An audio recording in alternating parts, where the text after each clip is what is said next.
The leather-bound recipe book sat heavily in my hands, its pages worn from decades of use. Sarah's last gift to me, passed on just days before cancer took her at 35. While our wealthy family lived in mansions and drove luxury cars, Sarah and I had chosen a different path. She became a small-town baker, and I pursued my dream of becoming a chef. "Promise me you'll use these recipes, Emma," she'd whisper from her hospital bed. "They're more valuable than anyone knows." I'm Emma Chen, and until 6 months ago, I was just another struggling chef in San Francisco. After graduating from culinary school, I'd opened a small neighborhood restaurant called Homemade. Nothing fancy, just honest food made with love. Our parents and older siblings, successful business executives and lawyers, saw it as proof of our failure. Two daughters who play with food while their siblings run companies, Mom would say at family gatherings, her disappointment sharp enough to cut. The day everything changed started like any other. I was in my tiny restaurant kitchen, experimenting with Sarah's recipes. The book was extraordinary, not just for the recipes themselves, but for Sarah's meticulous notes in the margins. Complex flavor combinations, unexpected ingredient pairings, and techniques I'd never seen before. "Hey chef," Marcus, my sous chef, called out. "You need to see this." He pointed to the TV in a corner where a famous food critic was reviewing restaurants. I nearly dropped the bowl I was holding when I saw him describing an extraordinary sauce he tasted in Hong Kong.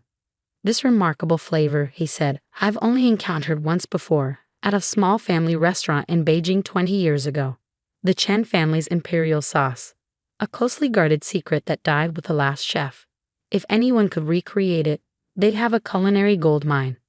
My hands trembled as I opened Sarah's book to the recipe I'd been studying.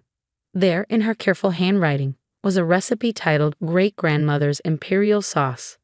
Below it, Sarah had written, "Found in great-grandmother's trunk. The original Chen family recipe from the Imperial Palace." Our great-grandmother had indeed been a cook in Beijing's Forbidden City before the revolution. She fled to America with nothing but her skills and apparently some very valuable recipes. But our status-obsessed family had buried that history, embarrassed by their humble culinary roots. I spent the next week perfecting the sauce. The ingredients were simple, but the technique was incredibly complex. When I finally got it right, the flavor was unlike anything I'd ever tasted, sweet, savory, and utterly unique. The annual Chen family reunion was approaching, held at my older brother Michael's Palo Alto mansion. I decided to bring some of my dishes, including the imperial sauce. Maybe finally, they'd see value in what Sarah and I had chosen to do with our lives. "Emma's here," my sister Victoria announced as I walked in carrying my containers. Still playing restaurant while the rest of us build real businesses. Michael, our oldest brother and CEO of a successful tech company, barely looked up from his phone. Mom hurried over, her China suit immaculate as always. "Darling, you didn't need to bring food. We have caterers." She eyed my containers with barely concealed disdain. "From La Cirque." I set up my dishes on a corner of the buffet, including the special sauce I'd made. As family members arrived, they naturally gravitated toward the catered food, avoiding my corner as if it might contaminate their designer clothes. Then Uncle James, always the family rebel, tried my sauce. His eyes widened. This is incredible. It reminds me of something I tasted years ago in Beijing." Suddenly, everyone wanted to try it. The reaction was immediate and dramatic. Even Victoria forgot her usual disdain, asking for the recipe. "It's just something I've been working on," I said quietly, from Sarah's old recipe book. Mom froze, her fork halfway to her mouth. "Sarah's recipes? Where did she get them?" "Great-grandmother's trunk, apparently. There's lots of interesting things in that old book." "That book belongs to the family," Mom said sharply. "Sarah had no right to." "To what?" I interrupted. "To pass down her own grandmother's recipes, to value our real family history instead of the sanitized version you prefer." The room fell silent. I could see the wheels turning in Michael's head as he tasted the sauce again. "You know," he said slowly, "with the right marketing, this could be worth millions. We should discuss acquiring your restaurant, Emma. Bring it into the Chen Group properly." I thought of Sarah, of her passion for authentic cooking, of her belief that food was about love, not profit. "The restaurant's not for sale, Michael, and neither are the recipes." "Don't be stupid," Victoria snapped. "You're a nobody running a tiny restaurant. We could make this huge." Like you made huge profits from great-grandmother's jade collection. I asked quietly. Everyone stiffened. Years ago, our parents had sold our great-grandmother's jade pieces for a fortune, pieces she wanted preserved in the family. That was different, Mom protested. We needed that money to build our position in society, to give you children opportunities, to erase our real heritage, you mean? I picked up Sarah's recipe book. Well, not this time. Sarah protected these recipes for a reason, and I'm going to honor that. As I turned to leave, Michael called out, "You're making a big mistake, Emma. That sauce could be worth millions with our backing." I paused at the door. It already is worth millions, Michael. You just don't know it yet. What I didn't tell them was that earlier that week, I'd received an interesting visitor at my restaurant, someone who recognized the imperial sauce immediately, someone whose offer would change everything. But I had no idea that my family was already plotting to take what they saw as rightfully theirs, or that Sarah had left me more than just recipes in that old book. The war for our great-grandmother's legacy was about to begin. The storm hit the next morning. I arrived at Homemade to find a crowd outside. Customers, food bloggers, and several TV crews. Overnight, a viral video of the famous food critic discovering my imperial sauce had exploded online. Chef Chen. A reporter thrust a microphone toward me. Is it true you've recreated the legendary imperial sauce? How did you discover the recipe? Before I could answer, a sleek black Mercedes pulled up. Michael stepped out, followed by two men in expensive suits. Ladies and gentlemen, he announced smoothly, I'm Michael Chen, CEO of Chen Group International and Emma's older brother. We're excited to announce that the imperial sauce and all Chen family recipes will soon be launched under a corporate umbrella. My blood ran cold. What are you talking about? He gripped my arm, smile never wavering. Let's discuss this inside, sister dear. In my office, Michael's true colors emerged. The men with him were corporate lawyers, armed with intimidating stacks of documents. These recipes are Chen family intellectual property, Michael stated flatly. Mom and Dad have signed affidavits confirming they never gave Sarah permission to take great-grandmother's recipe book. As family head, I'm demanding its immediate return. Sarah found that book in great-grandmother's trunk, which was left to her specifically. A trunk of old clothes, Michael scoffed. Any valuable contents clearly weren't meant to be included. Besides, his smile turned predatory. How do you think health inspectors will react when they start receiving anonymous complaints about your kitchen? How long can a small restaurant survive repeated investigations? You're threatening me. I'm protecting our family legacy. You have until tomorrow to sign these papers transferring all rights to Chen Group. Don't make this difficult, Emma. After they left, I sank into my chair, Sarah's recipe book clutched to my chest. That's when I noticed something odd, a slight bulge in the book's leather backing. Carefully examining it under light, I found a hidden pocket. Inside was an old letter, written in our great-grandmother's elegant hand. My dearest granddaughter Sarah, I see in you what I see in few others, true love for our family's art. Not the money it brings, but the joy it creates. You remind me of my days in the imperial kitchen, before revolution and greed destroy everything. The recipes in this book are more than family secrets. They are our true legacy. The imperial sauce alone saved our family twice, once in Beijing when it bought our escape to America, and again in 1965, when its secret formula secured our future here. But there are those who would use these recipes for profit alone. That is why I entrust them to you, my quiet one who understands their real value. In the garden of our old home in Beijing lies proof of our history, documents that establish our original ownership of these recipes. I have arranged for copies to be kept safe with old friends. Protect our legacy, dear one. Money comes and goes, but true wealth lies in what we create with love. Your loving grandmother, Lin Chen. My hands trembled as I reread the letter. Sarah must have discovered this shortly before her illness. This wasn't just about recipes anymore. It was about our family's true history. A soft knock interrupted my thoughts. Mr. Wang, my elderly fish supplier, stood in the doorway. I saw the news, he said quietly, and I recognized that sauce. My grandfather was Imperial Kitchen staff too. My heart skipped. Mr. Wang, did your grandfather ever mention the Chen family? He smiled mysteriously. Come with me. There's something you should see. His tiny shop in Chinatown concealed a surprise, a hidden room filled with historical documents and photographs. And there, In a faded photograph from 1940, stood my great-grandmother in the imperial kitchen, proudly holding a sauce bowl. Your great-grandmother wasn't just any cook, Mr. Wong explained. She was the last official keeper of the imperial recipes. When she fled, she took them legally. They were her responsibility to protect. He handed me a stack of weathered documents. My grandfather kept copies of everything. The recipe ownership certificates, the official authorization, all proving your family's rightful claim. I was speechless. These documents weren't just history. They were ammunition. But while I was discovering our true legacy, my family was making their next move. Victoria had convinced our cousin David, a popular food blogger, to write a scathing review of Homemade, questioning the authenticity of our recipes. The war was escalating, and I needed help.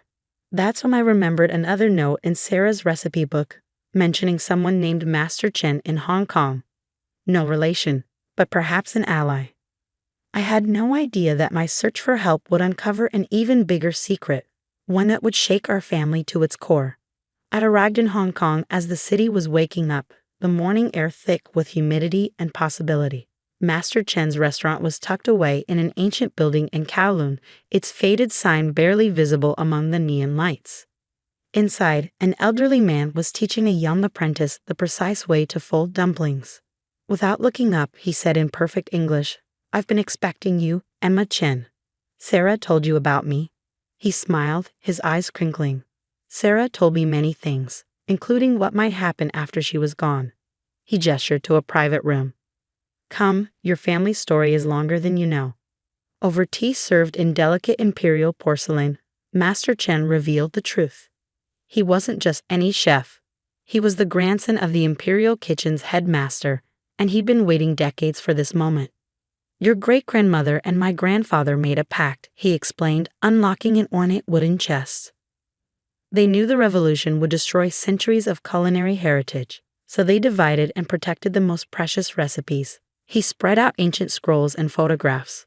"The imperial sauce you recreated. It's only the beginning. These recipes aren't just about food, they're about power. In the old days, these dishes were served only to emperors. They contain combinations of ingredients that affect mood, energy, even longevity. That's why Michael wants them so badly," I realized. "The commercial potential is worth billions," Master Chen nodded. "But there's something else you need to see." He played a video on his phone. Sarah's face filled the screen, recorded months before her death. "Emma, if you're watching this, you found Master Chen." Her familiar smile, though tired, warmed my heart. "There's something you need to know about our family." The truth hit like a thunderbolt. Our great-grandmother hadn't just been a cook. She'd been the illegitimate daughter of a royal concubine, raised in the imperial kitchen to protect her. The recipes were her birthright, passed down through generations of female chefs. "That's why I left you the book," Sarah continued. "In our family's history, it's always been the women who understood food's true power. Not as a commodity, but as a way to heal, to connect, to love." Master Chen handed me a USB drive. "This contains everything: historical proof of your lineage, documentation of the recipe's origins, and evidence of their scientific properties." Sarah prepared it all before she died. Back in San Francisco, I found my restaurant surrounded by protesters. Michael had hired them to carry signs questioning our food's authenticity. Victoria was giving interviews about family recipes stolen by an ungrateful sister. But I wasn't worried. I'd learned more than just history in Hong Kong. The next morning, at the emergency board meeting Michael had called for Chen Group's new authentic imperial cuisine line, I arrived early.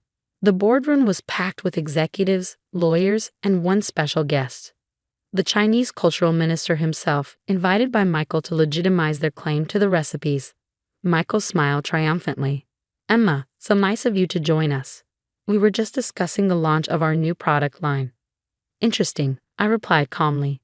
"And what exactly are you launching?" "The Chen family's imperial recipes, of course. We have Mom and Dad's sworn statements about their ownership." I connected my laptop to the projector.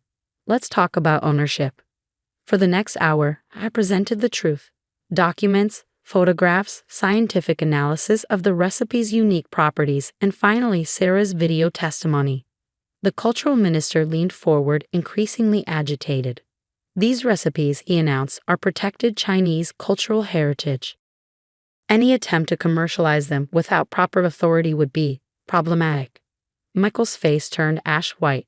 But our patents are invalid, I interrupted, because Sarah and I filed the proper cultural heritage protection documents years ago.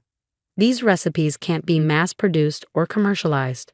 They can only be passed down through certified training, exactly as they have been for centuries. Victoria jumped up. You planned this all along. You and Sarah protected our true legacy, I finished. And now I'm offering you all a choice. I laid out my proposal. Homemade would become a culinary training center, preserving traditional techniques and recipes. Any family member willing to learn properly to honor the traditions and history would be welcome.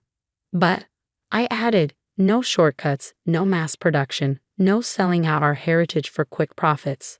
The cultural minister nodded approvingly. The Chinese government would be very interested in supporting such a venture. As a cultural exchange program, perhaps.